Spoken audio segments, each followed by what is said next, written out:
Guys, welcome back to the Morningstar Journal News weekly news show where we cover the top articles of the week.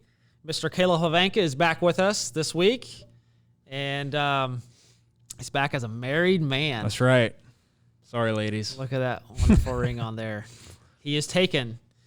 So the top articles for this week, we're going to talk about the Sussmann trial that just happened and about Canada's wonderful dictatorship going on up there. Justin Trudeau wants to do a buyback on guns and I guess do away with all handgun ownership. So let's get into the Sussmann trial. Caleb, you want to kind of fill us in on who Sussmann is and what he did? Yes. Michael Sussmann was a former lawyer for Hillary Clinton.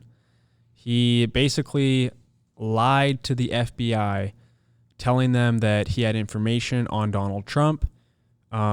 He gave them this fake dossier that was bought and paid for by the Clinton campaign that basically said that Donald Trump had this direct connection to a Russian bank in his Trump Tower, which was completely false. And now he's on trial, or he was on trial, for lying to the FBI because he originally said that he was just coming as a concerned citizen for, America, and that he wanted to just give him this information as a concerned citizen. He didn't say that he was actually being paid by the Clinton Foundation to give them this information.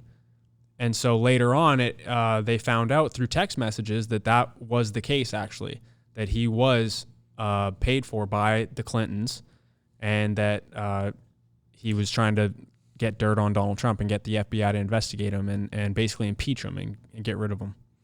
So, well, the text messages that John Durham found was like he said he's coming as a person, but they found out that they found out that he was billing the Clinton campaign that time to the Clinton campaign. Mm-hmm. And there was another guy that he was representing, which is into the picture as well, which was Rodney Joffe or something like that. He was a tech executive.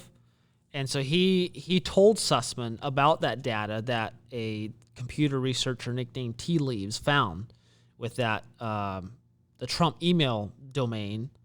And so he told Sussmann about it, and thus the story came. Thus the conspiracy started that, Trump is in collusion with the Russian bank. Mm-hmm. It's literally Alpha a conspiracy. Bank. Literally a conspiracy. Not a theory, because it actually happened. These people conspired against Trump. Yeah.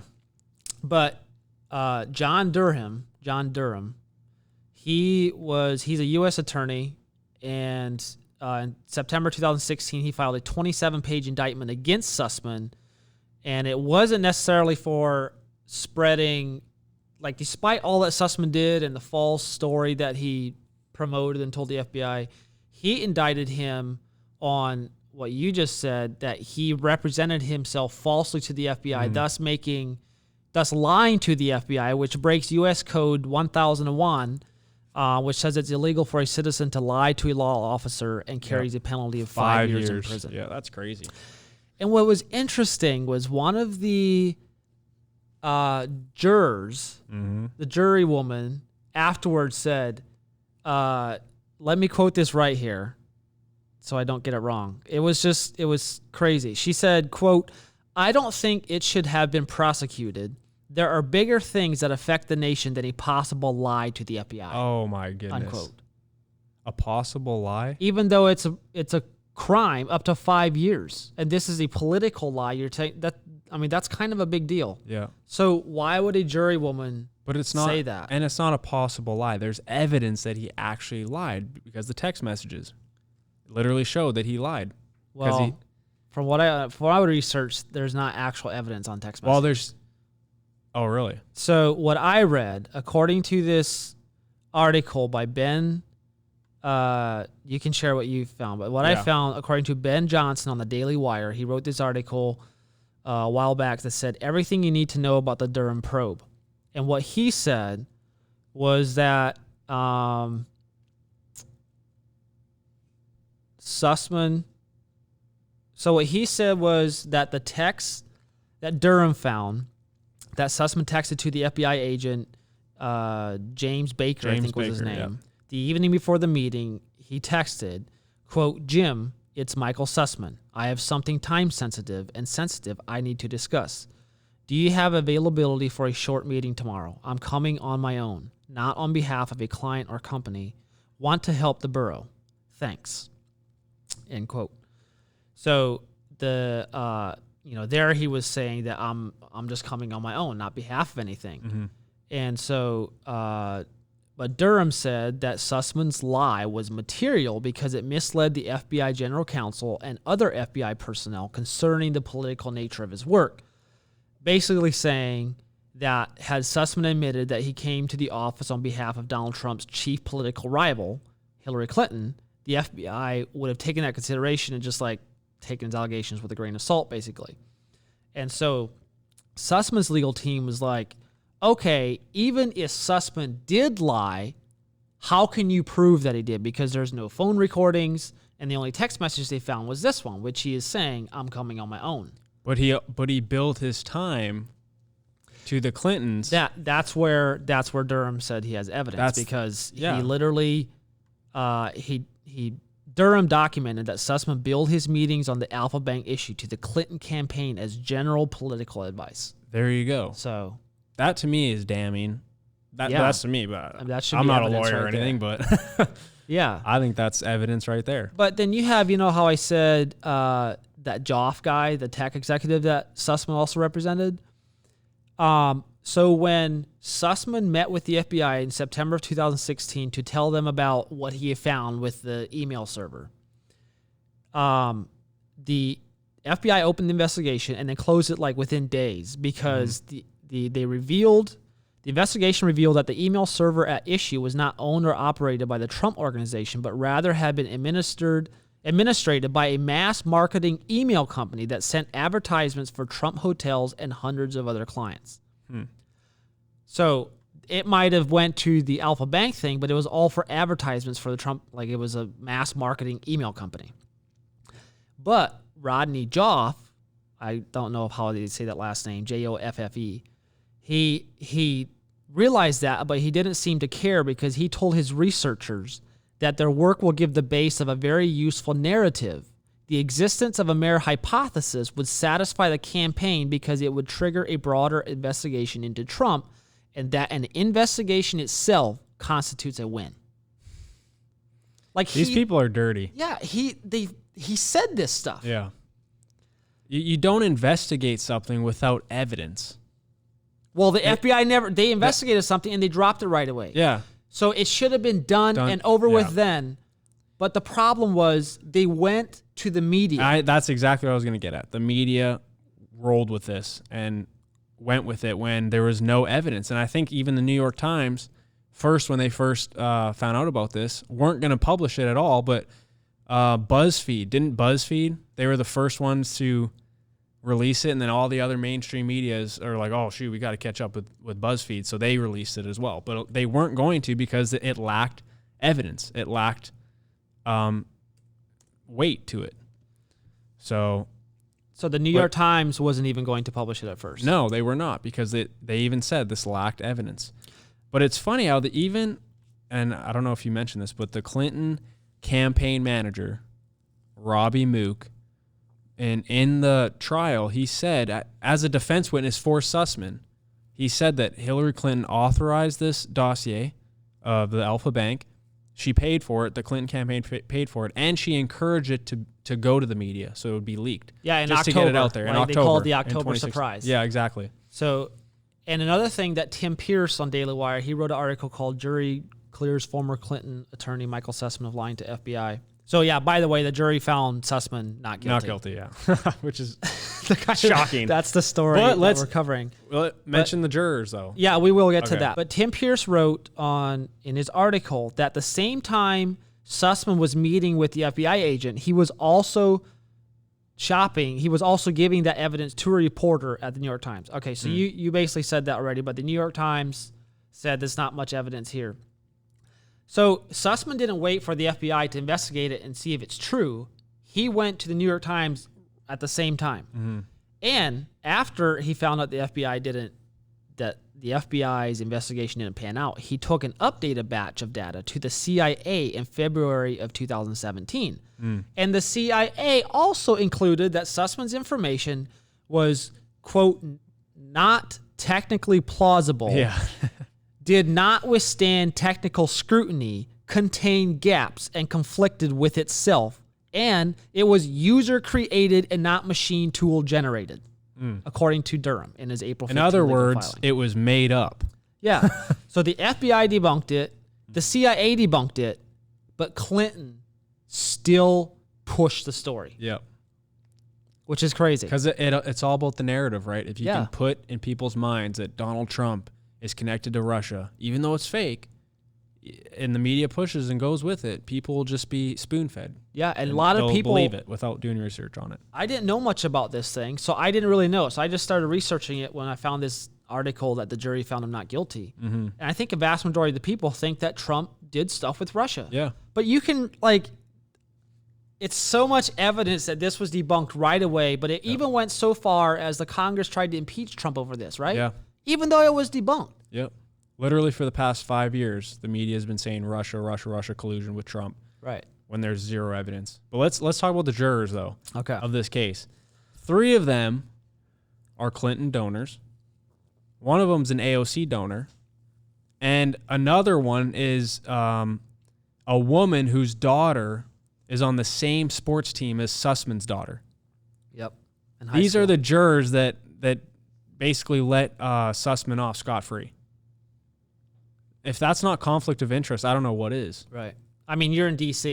Yeah. So everybody probably hates Trump in D.C. because it's a very Everyone's- liberal city. So they're I mean, all if you're Clinton there fans. trying to prosecute somebody against Trump, you're probably not. I mean, I guess try to find somebody in D.C. that didn't donate to Clinton's campaign. Yeah, exactly. Probably Yeah. most people did. Most people did, I don't yeah. know. But another thing that's interesting is Christopher Cooper, who was a U.S. District Court judge who presided over this case. He was a co-worker with Sussman at in the Justice Department in the 1990s. So he was a co-worker with him. They're all in bed together. And his wife represented a former FBI lawyer, Lisa Page, which was an anti-Trump person. Well, there you go. And Christopher Cooper was also appointed by Obama. So good luck having an Obama appointee finding somebody guilty that made a story up against Trump. Yep. But it's just very interesting. The little stat here about the news coverage. So NBC, ABC, and CBS spent a total of 2,202 minutes covering the Russian collusion scandal, Oh, my goodness. according to Ben Johnson in his article. That's propaganda. That is literally propaganda. Literally propaganda. It's crazy.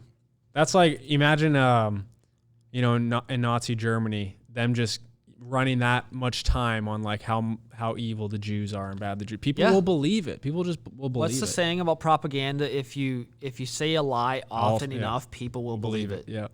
Yeah. I think Hitler said that. Probably. Yeah. It was either him or Joseph Goebbels, Yeah. his propaganda minister guy. Yep. But wow. But Durham's got more stuff coming up because he's also does. got the Steele dossier Yep. with Igor Danchenko, Yep. who's actually charged with 5 counts of making false statements to the FBI. That's right. And his trial is going to start in October. Yep. So that's the story of Sussman. It's pretty obvious. So That he's guilty. yeah, I mean, I think it's pretty obvious, according to what I read, that he represented the Clintons when he went to the FBI. And even if he didn't, the main story here is that Hillary Clinton pushed this, even though she knew it was false, Yep. and the media pushed this, even though they knew it. And They literally ruined Trump's reputation. He could have all kinds of defamation charges on this. I was just about to say that. Yep. So that's the Sussman case. We'll be right back after these ads with the Trudeau handgun freeze law.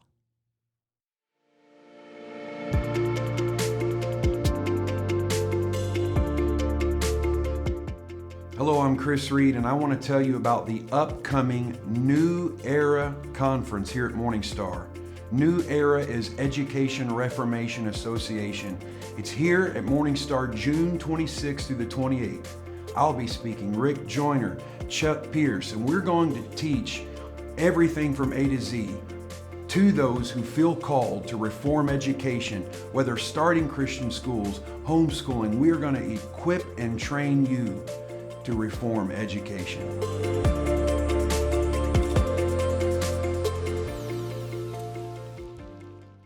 Welcome back to the second half of the show. So the headline is Canada plans to freeze handgun ownership. Caleb Havanka here is from Canada. Caleb, you want to tell us about what the heck is going on up in Canada? I will tell us about my supreme leader, dictator, Justin Trudeau, and what he's doing. Hail Trudeau, by the way. Trust everything he says. Exactly. So, the Prime Minister, Justin Trudeau, his government, the Liberal government, they introduced legislation. It's called Bill C-21. He introduced this on Monday that would basically put a freeze on importing, buying, or selling handguns. The Prime Minister said in his statement when he was introducing this bill, quote, "It will be illegal to buy, sell, transfer, or import handguns anywhere in Canada," end quote. He also said in that statement, quote, "Other than using firearms for sport shooting and hunting, there is no reason anyone in Canada should need guns in their everyday lives," end quote. Thanks, Trudeau, for making legal gun owners and people who are responsible. Thank you for making us less safe in our country. So he wants to ban all handguns. Yes. So, And he wants to do a buyback on certain rifles and certain on assault military rifles? start. Yeah, I mean every Like rifle is an assault AK-47s, rifle. AR-15, Yeah, stuff like that. just military style looking guns that really, like the caliber wouldn't even be military grade, but just the style of it, the look of it. That's literally what he wants to do. Yeah. Didn't they try to do something in 2020? Like I read that the government banned 1,500 makes and models of military-style assault weapons in 2020 after a gunman posing as a police officer charged across Nova Scotia, killing 22 people, including a RCMP. An RCMP, yeah. RCMP. Which is like an FBI agent equivalent. On horse. On horse, yeah, totally. It's a mounted police officer. Yeah. So they want to buy back the assault rifles or military-style guns, which who knows what that definition is. Yeah, exactly. And they want to, so if you know, let's say you have a handgun and you live in Canada, are you still allowed to own that and buy ammo for it? You just can't buy any new ones, right? Or sell Yeah, it. you can't sell or buy like privately, publicly, whatever it is, and they can't import any at all. Like government, it'll be completely a freeze on all handguns, so you can't get any more handguns in Canada. Okay, this is just a legislation that was proposed, right? Yes, but it's likely to pass in Parliament because they have a majority government. Okay. With the NDP, the By the New Democratic Party? Yeah, the Liberal Party and the New Democratic Party, they have a majority government, and they are going to pass this likely. Okay, and I saw that the USA Today reported that it would probably not be finalized until the fall if it gets passed. That's correct, yep. So it's a proposed legislation. If they get it passed, it'll be this fall. And it would basically look like Australia. Australia did a buyback program in 1996 where they confiscated 700,000 some rifles in Australia. They say they bought back them, but I mean, people weren't, it wasn't voluntary. They were forced to give up their guns, and the government gave them, a penny on a dollar for them probably. And then they did another one recently, you said? A couple years ago? And it's funny, too. It's not a buyback. You didn't buy your gun from the government. You're not giving it back. You're not selling it back. So I can't believe they use this terminology, but... Sorry, what was the question? Did Australia do a buyback program recently? More recently than 1996? I thought they did, but I can't find anything right now. But I thought I heard Steven Crowder do an episode on his show about how Australia did another buyback in 2018, but I can't find anything on that. So, but what I find interesting is that some of the greatest lockdowns we saw over this last couple of years was in Australia. Yeah, and that's right. That's where the government. That's the country that the government did a buyback thing with their people. Exactly. But when you read the history of America and the history of governments, like the founders, American founders, made it clear that the Second Amendment right, a God-given right to self-defense, is it comes from the idea that governments are naturally oppressive. Yeah. They're inherently oppressive. Evil. Yeah. Power, absolute power corrupts power absolutely. And so I think a lot of the people that are for gun control come from this idea that you can trust the government. You can always trust the government. I mean, believe me, we need government, right? And this is just, my opinion and my commentary that I'm putting to this. But I mean, there's also some facts to what I'm saying with, if you look throughout history, governments, if people don't have a right to defend themselves, the government can just do whatever they want with the people when they become tyrannical. Yep. If the people don't have guns to defend themselves, then the government will use their guns on the people to do what the government wants them to do. And it just shows you the mentality here, the radically different mentality. Again, this is my opinion here, but it is backed up with facts too, because I'm going to read a quote right here from the Public Safety Minister of Canada, who's a high-ranking official in Canada. This is the Canadian government's mentality. I just read you the quote of what Trudeau said about, other than using firearms for sport shooting and hunting, which is exactly what, the Second Amendment was not primarily for. It was primarily for protecting yourself against the government. This public safety minister said, quote, "In Canada, gun ownership is a privilege, not a right."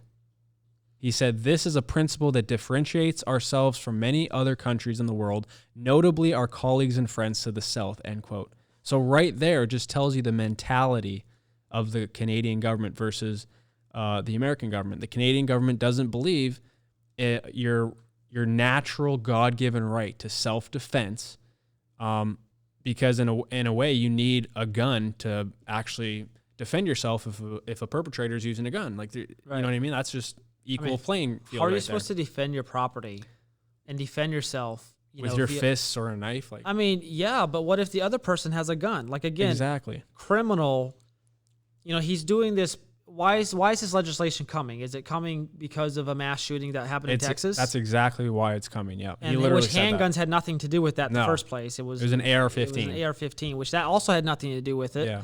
Because, if people have evil in their hearts, they will still find a way to kill people. Mm-hmm. And so he wants to put a freeze on handguns. Well, Morning Star Journal News also did a recent article where it says a woman killed a shooter at a graduation party in West Virginia with a handgun. Yeah. A guy came with an assault rifle and shot into the crowd. Thank God didn't hit anybody. She got out her pistol and shot him and protected it. And this man had criminal history. Exactly. Like, he was a criminal. He had felonies and stuff. So if that handgun freeze, like if that guy were to do a shooting in Canada, no one would have been there to help him. Right. And he would have shot and killed people because handguns are banned in Canada. Right. So, and back to the criminal part, right? So a criminal went to the school in Uvalde, Texas, and criminals, all the people that do mass shootings, they are criminals. Well, by doing it, you're breaking the law. You're being a criminal. By definition, yeah. So why do these politicians and people want to criminalize law-abiding citizens for something that a couple criminals did? Yep. And again, if you look at mass shootings, it actually, yes, they're becoming more frequent, more than it should be, but it's not every day. And they're constantly pushing that. But when I was researching this, I could not believe how many instances I found in the United States that people use guns for self-defense. If you go to the Heritage Foundation website, they have an interactive map showing all the reported cases of defensive gun uses in the U.S. And in the last 90 days, since the map was updated, they showed 131 instances where a gun was used to defend themselves in the last 90 days. And that was reported cases. Yeah. And if you go to the Daily Signal website, which is like part of the Heritage Foundation, I believe, they publish an article each month highlighting some of the previous months, lots of news stories of people using guns to defend themselves. And like you read these stories, just dozens after dozens after dozens, people saving their lives with handguns, with guns, people breaking into their homes, trying to break into their cars. They defend themselves with guns. So if a law gets passed that bans certain kind of guns, these criminals, if a criminal's already breaking lots of laws, what is one more law going to do to stop them? Nothing. They don't care about the law. Exactly. So why would they stop at this, oh, this is a law that I suddenly need to obey? No. This is where we get it wrong. People think it's a gun problem. It's a people problem. Right. It's a heart problem. Right. Evil is going to remain in people's hearts, and they're going to break laws. And that's the thing with even the Conservative Party, which I'm not a big fan of in Canada, but the Conservative Party of Canada, they even said that this gun law will not, this new handgun law will not stop illegal criminals from getting handguns and making and shooting people. Like, it literally says illegal firearms from U.S. are used in 70 to 90% of all gun-related crimes in Canada. So the illegal guns in the first place. They're illegal guns in the first place. But they want to ban legal guns. Yes. That makes a lot of sense. Interesting. It makes a sense if you're a dictator. Yeah, it makes sense if you're a dictator to ban legal guns. I mean, look at history. Look at Stalin. He murdered millions of people in Russia. The Ukrainians, 7 million some Ukrainians were starved to death because they had no weapons. The government took away all their weapons. They had no right to defend themselves. And you always have to keep those cases in mind. Even if every government is not that bad, they have a potential to become that bad. Yep. So you need ways of defend yourself against that. And if you look into, we looked at Australia, their even Venezuela too. You look at Venezuela, our friend Daniel is from Venezuela, and they took away all their guns. And now the only people that have guns are the criminals and the gangs. Exactly. And the government of the dictator. And the government. But according to this video on PragerU, this guy said in Washington, D.C. in 1976, D.C. imposed strict gun control laws. And by 12 years later, the homicides in the district almost doubled, climbing from 188 per year to 369. Another thing that's very interesting was that in 2013, Barack Obama had the government do a study on gun violence, and it went through the CDC. I guess the CDC published it. I'm not sure why they did, but a bunch of different organizations were involved in the study. But it was labeled Priorities for Research to Reduce the Threat of Firearm-Related Violence. And CNS News did an article about that. Supposedly $10 million was spent on the study, and they found that studies, so this is a quote from that report, studies that directly assess the effect of actual defensive uses of guns have found consistently lower injury rates among gun-using crime victims compared with victims who use other self-protective strategies, unquote. Basically saying that if you're defending yourself with a gun, there's actually less injury happening to the other person than if you use something else. Yeah. It's mostly just the injury that ends up with a guy going to the hospital and then going to jail. Mm-hmm. Another thing that they said was that they found most people don't do headshots. Yeah, most people don't. But they concluded basically was also saying that proposed gun turn-in programs, which is what Justin Trudeau is doing, buyback, yeah, are ineffective. That's what this study found out. Mm-hmm. And they also found out that defensive gun uses by victims are at least as common as offensive uses by criminals, with estimates of annual uses ranging from about 500,000 to more than 3 million per year. This is just in the U.S. That 500,000 to 3 million people a year defend themselves with their gun against criminals. And these are reported cases, not including the people, the cases we don't ever hear about. Mm-hmm. Which I just found was, this study to me just proves everything. Yeah. Like proves that you need guns to defend yourselves, and that if you don't have guns, criminals are going to just ravage and have all the guns. Exactly. They basically said that self-defense reduces crime, basically. That's what they said. Yeah, you can't have a police officer in every home. Like, you are the police officer in your home. Yeah. Your home is your castle. Right. Your home, you are the king of your castle, and you protect it. And with that goes your back weapons. to the castle That goes back to the castle doctrine. Exactly. So it's just lunacy what they're doing. It's just a power grab. The first steps to tyranny is literally taking away your people's weapons of self-defense. That's, yeah. It's a famous quote. Yeah, and also just to add on to this this law here, or what the Canadian government is doing, the government also said that it will require rifle magazines to be permanently altered so they can never hold more than 5 rounds, and they will ban the sale and transfer of large capacity magazines under the criminal code. And they also included red flag laws that would allow judges to temporarily remove firearms from people deemed to be a danger to themselves or others, and stiffer penalties for gun smuggling and trafficking. The thing about that is these judges, they can temporarily remove firearms from people deemed to be a danger to themselves or others. But who gets to actually decide that? Like, these judges in Canada are super liberal, super woke. Like, I could see them literally coming after Patriots guns because they deem a threat to the state. You know, they deem a threat to others around them simply because they're patriots. You know, I mean, look what they did to them during the Ottawa the Freedom Rally. Exactly. So this is dangerous stuff, and I don't like it at all. More guns means more people will be safe in the area. If you look at it, like literally the strictest gun laws in America in the northern states have the most gun crimes. Yeah, at the big cities. Because good people don't have guns, but bad people do. It's just common sense, but yeah. Anyway, it's sad, but Justin Trudeau is just revealing his true colors again. That's right. Just like he did with the Freedom Rally. His rainbow colors.